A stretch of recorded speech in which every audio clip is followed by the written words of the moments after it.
Bueno, buenas noches. Mi nombre es Anderson Guadalupe, estudiante de segundo semestre de la carrera de Ingeniería en Ciencia de Datos e Inteligencia Artificial.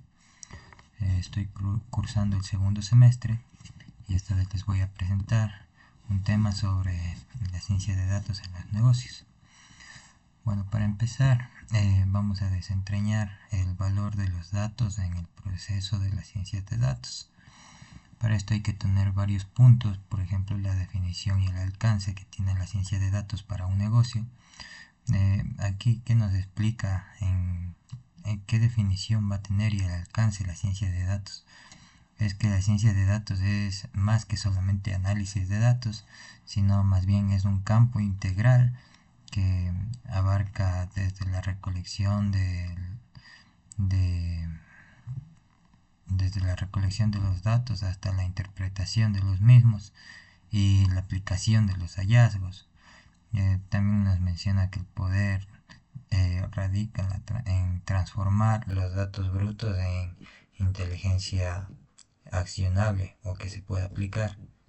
La naturaleza de esto es que en el proceso, este proceso no es lineal ni de una forma rígida, sino que es más bien como un ciclo iterativo.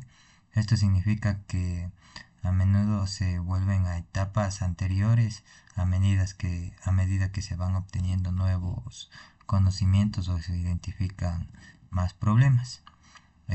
¿Cuál es la importancia de la ciencia de datos en, en un proyecto de estos? Bueno, la importancia es que la ciencia de datos impulsa la toma de decisiones.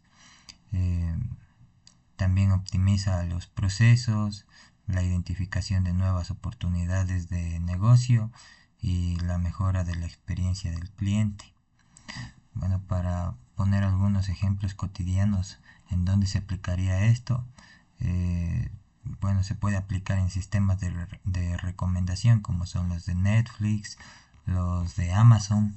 También eh, se puede aplicar para detecciones de fraude bancario o personalización de anuncios en línea para ilustrar la omnipresencia de la ciencia de datos. Bueno, aquí abajo les dejo una pregunta. ¿Ustedes por qué creen que es crucial entender que el problema de negocios antes de sumergirse en los datos en un proyecto de ciencia de datos? Bueno, para esto hay que tener una alineación objetiva. Eh, Sin una comprensión clara del problema de negocios, el proyecto de ciencias de datos no puede, o sea, puede desviarse y esto puede generar modelos que no resuelvan el problema real o que no aporten valor. También el entendimiento del negocio permite definir las, que las métricas son importantes pues para medir el éxito del proyecto. Esto nos ayuda, por ejemplo, a la reducción de costos, al aumento de ingresos y también a mejorar la satisfacción del cliente. Bueno, en la selección de los datos también es que la comprensión del negocio guía la selección de los datos eh, y también las técnicas de analíticas que se van a aplicar, que sean las más apropiadas, porque no todos los datos son útiles para todos los problemas. Y hay que tener en cuenta también que sin un objetivo claro se corre el riesgo de realizar el análisis eh, interesantes pero que sean inútiles también desde una perspectiva de negocios. Bueno, las etapas de la ciencia de datos. Aquí tenemos el CRISP-DM y el OSINT. Bueno, el CRISP-DM, que es el Cross, en sus siglas en inglés, Cross Industrial Standard Process for Data Mining, que bueno, esto nos ayuda a definir el problema, los objetivos del proyecto y los criterios de éxito desde una perspectiva de negocio. La comprensión de los datos es que nos ayuda a recopilar los datos iniciales, a familiarizarnos con estos datos y también a identificar problemas de calidad y explorar las características. También en la preparación de los datos, la limpieza, la transformación, la integración y el formateo de los datos para que sean adecuados para el modelado. En esta es a menudo la fase que se consume más tiempo en los proyectos. Bueno, de ahí venimos al modelado, que es seleccionar y aplicar las técnicas del modelado, como son los algoritmos de Machine Learning, de estadística y también calibrar los parámetros. El siguiente punto sería la evaluación. Aquí vamos a evaluar el modelo de función de los objetivos de negocio y los criterios de éxito definidos. Aquí vamos a tener varias preguntas, como por ejemplo, el modelo es preciso, o el modelo es útil, o si va a resolver el problema. Y ya finalmente vamos con el despliegue, donde tenemos que poner el modelo en producción. Hay que monitorearlo y mantenerlo. Esto puede aplicar la integración en sistemas existentes o la creación de nuevas aplicaciones. Y yéndonos con el OSEM, que por sus siglas en inglés, que es de Obtain, Scrub, Explorer, Model y del Interpret. Bueno, en el Obtain, que bueno, como su palabra lo dice, el obtener, aquí vamos a la recopilación de los datos de diversas fuentes. Al Scrub, que sería ya limpiar estos datos y procesar para manejar valores que sean flotantes, los errores y los formatos inconsistentes. También en el Explore, que bueno, es el explorar. Aquí vamos a analizar exploratoriamente todos los datos para entender los patrones, las anomalías y las relaciones. Y al modelado, que sería ya la construcción y entrenamiento de los modelos predictivos o descriptivos. Y en el interpret o interpretar, que sería la comunicación de los resultados y las implicaciones del modelo de manera clara y comprensible para las partes interesadas. Aquí en esto de aquí, entre estos dos sistemas hay similitudes y diferencias. ¿Por qué? Porque ambas son iterativas. El script de M es más detallado y es orientado a proyectos de minerías de datos, mientras que el OSEM es más concisa y se centra en el flujo del trabajo del científico de datos. Y bueno, la pregunta para esta diapositiva es que en qué parte del script de M se realiza la limpieza y la transformación de los datos para que sean aptos para el modelado.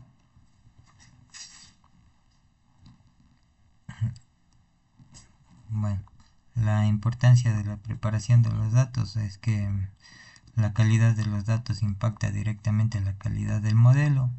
Un modelo construido con datos sucios o mal preparados va a ser ineficaz. Aquí menciona la regla del Garbage.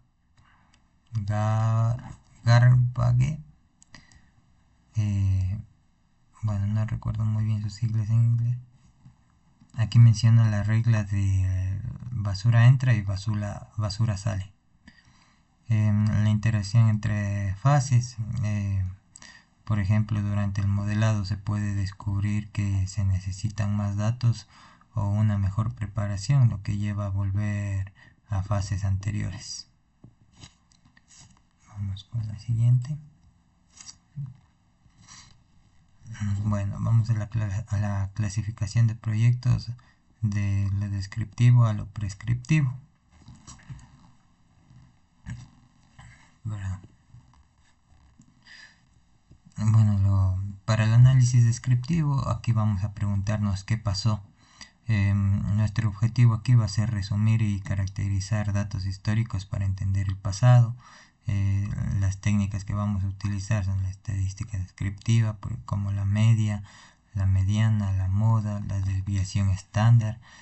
También vamos a usar visualizaciones, pueden ser gráficos de barras, líneas laterales, pueden ser informes o dashboard. También aquí, como un ejemplo, podríamos tener los informes de ventas mensuales de una empresa o los análisis de tráfico de la web del último trimestre, por ejemplo, o la demografía de los clientes. También nos vamos a preguntar qué pasó. ¿Por qué vamos a preguntar esto? Para identificar las causas raíces de los eventos o los resultados observados. Aquí la técnica que se utiliza es la minería de los datos, análisis de correlaciones, regresiones, análisis de varianza, entre otros. Eh, Aquí, por ejemplo, nos vamos a hacer la pregunta de por qué aumentó la tasa de abandono de clientes, por ejemplo, o por qué disminuyeron las ventas en una región específica. Para esto es que nos ayuda. También nos vamos a preguntar el qué pasará. ¿Por qué? Para poder pronosticar eventos futuros o resultados basándose en datos históricos y modelos estadísticos. Las técnicas que se utilizan para poder responder a esta pregunta van a ser los modelos de regresión, la clasificación también. Podemos utilizar árboles de decisión o redes neuronales y también las series temporales. Eh, Esto se hace principalmente para la predicción de la demanda de los productos. Si es que es una empresa de ventas, también los pronósticos del tiempo pueden ser, o la detección de fraude. Y también nos vamos a preguntar cómo podemos hacer que pase o qué debemos hacer para que pase. Bueno, esto es más que todo para recomendar acciones específicas para optimizar resultados o lograr objetivos. La técnica es la optimización, la simulación, los algoritmos de recuperación, el machine learning con refuerzo, obviamente. Como ejemplo son los sistemas de recomendación que ya dijimos antes, los de Amazon y los de Netflix. Bueno, y para la pregunta de esta diapositiva, les he puesto que si una empresa quiere saber cuántas ventas tendrá el próximo mes basándose en los datos, ¿qué tipo de análisis estaría realizando? Bueno, aquí cada tipo de análisis constituye sobre el otro, ofreciendo un valor cada vez mayor para la toma de decisiones. La complejidad de la técnica y los requisitos de datos también aumentan de descriptivo a prescriptivo. Ya. Vamos a la infraestructura y recursos para los proyectos de la ciencia de datos. Aquí vamos a ver por ejemplo, lo que es el hardware, los CPUs que se utilizan para tareas generales de procesamiento de datos, la manipulación y la ejecución del código. También tenemos el GPU, que son cruciales más que todo para la deep learning y para el entrenamiento de modelos complejos, debido a su capacidad de procesamiento paralelo. También vamos a tener los TPUs, que nos ayudan con las desarrolladoras por Google también. O sea, estas optimizan específicamente para cargas de trabajo de Machine Learning con TensorFlow. También vamos a tener para almacenamiento los Data Lakers, que almacenan grandes volúmenes de datos en su formato original. También tendremos los Data Warehouse, que almacenan datos estructurados y procesados. optimizados para consultas rápidas y análisis de inteligencia de negocios. Vamos a tener la computación en la nube, que una de las ventajas de esta es la escalabilidad, y también los proveedores principalmente de estos espacios en la nube pueden ser como los de Google Cloud Platform o los de Microsoft, los de Amazon también, Amazon Web Service, entre otros. También tendremos los entornos de ejecución, pues en estos pueden haber servidores locales que son más adecuados para proyectos pequeños o para fases iniciales de desarrollos. Estos están limitados en escalabilidad y recursos porque son locales. También tenemos los clusters distribuidores o los Hadoops y los Sparks, que para el procesamiento de la Big Data, los Hadoop para almacenamiento y procesamiento de distribución, y los Spark para el procesamiento en memoria y análisis avanzado, y los contenedores, que son los Docker, que permiten empaquetar aplicaciones y dependencias de contenedores ligeros y portátiles. Bueno, y con respecto a este tema, ¿ustedes cuál creen que es la principal diferencia entre un data laker y un data warehouse en términos de tipo de datos que almacenan? Bueno, aquí más que todo la evolución de la infraestructura en la nube ha democratizado bastante lo que es el acceso y los recursos de computación y almacenamiento, ya que antes solo estaban disponibles para grandes corporaciones. La importancia de la escalabilidad en esto es que los proyectos de ciencia de datos a menudo requieren escalar recursos rápidamente, lo que la nube facilita este trabajo bastante. Siguiente. Bueno, el arsenal del científico de datos. ¿Cuáles son las herramientas que utilizan los científicos de datos? Más que todo van a ser los lenguajes de programación. Entre los más comunes están Python, R, C++, también utilizan algunos. Python es el lenguaje más popular. Aquí se mencionan varias librerías.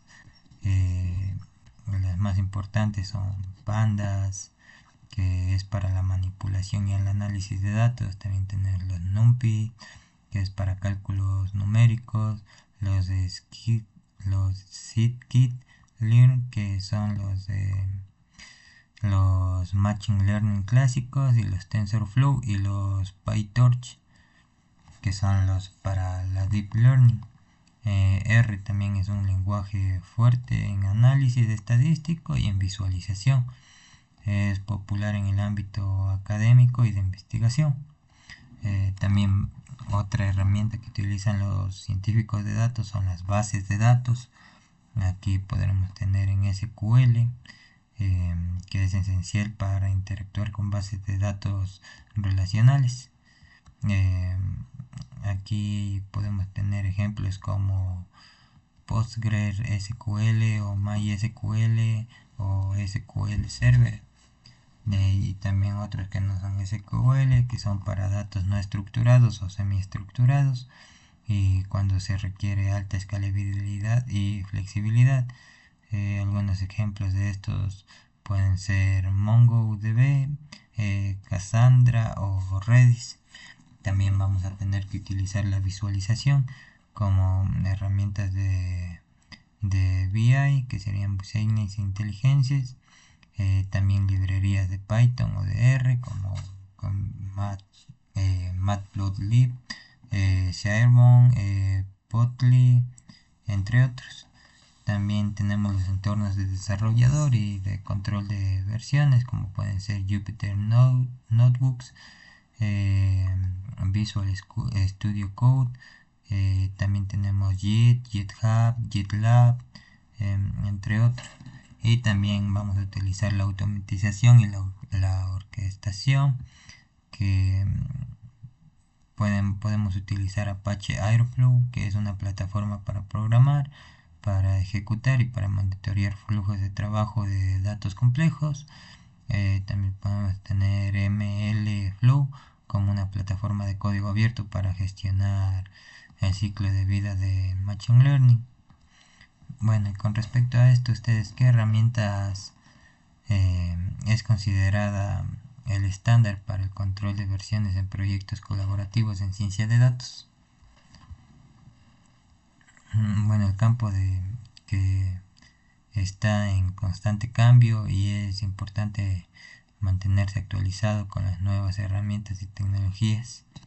La elección de una herramienta a menudo depende del problema y el tamaño del equipo, la infraestructura existente y las preferencias personales del científico de datos. Bueno, el futuro impulsado por los datos. La recapitulación del proceso. eh, Cada etapa, desde la comprensión del negocio hasta el despliegue del proyecto, eh, es como un ciclo continuo que va mejorando. El impacto que esto tiene en la ciencia de datos es que está transformando industrias enteras, permitiendo la innovación, también la creación de valor en casi todos los sectores. Eh, para esto hay habilidades claves que un científico de datos exitoso no solo necesita habilidades técnicas, así como la programación, la estadística, sino que también necesita habilidades de negocio como la comprensión del dominio, la comunicación y sobre todo la curiosidad. Algunos desafíos y oportunidades que estos pueden tener es que los desafíos, por ejemplo, en la calidad de los datos, la ética y la privacidad se pueden presentar como desafíos, pero se enfatiza las inmensas oportunidades que ofrece el campo. Uh-huh.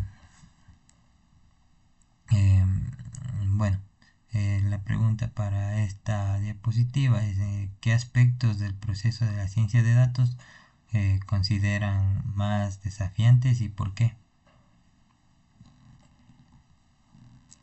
Bueno, esta pregunta busca que nosotros como estudiantes pensemos críticamente sobre el proceso y compartamos nuestras propias perspectivas y lo que puede generar eh, una discusión rica entre todos nosotros. Y bueno, les dejo ya a su criterio que ustedes decidan cuál es lo más desafiante que pueden esperar. Muchas gracias.